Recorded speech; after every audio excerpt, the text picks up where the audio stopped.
How to change app icons on your iPhone. In this tutorial, I'll show you how to customize app icons using the Shortcuts app.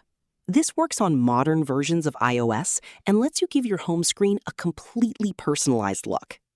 Before you start, make sure the Shortcuts app is installed on your iPhone and that you've saved the image you want to use as your new app icon.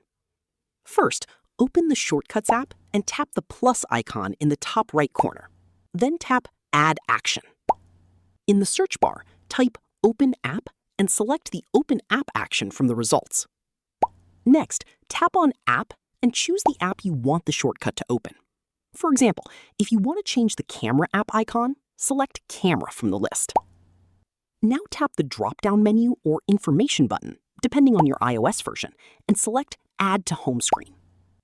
Here, tap the shortcut icon, then choose Choose Photo.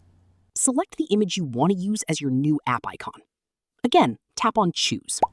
You can also rename the shortcut to match the app name if you want.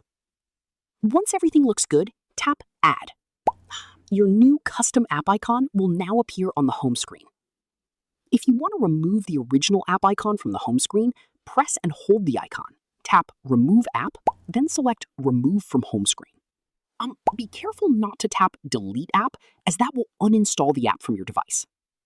That's it. Now, whenever you tap the new icon, it will open the selected app through the Shortcuts app, giving your iPhone a customized and unique appearance.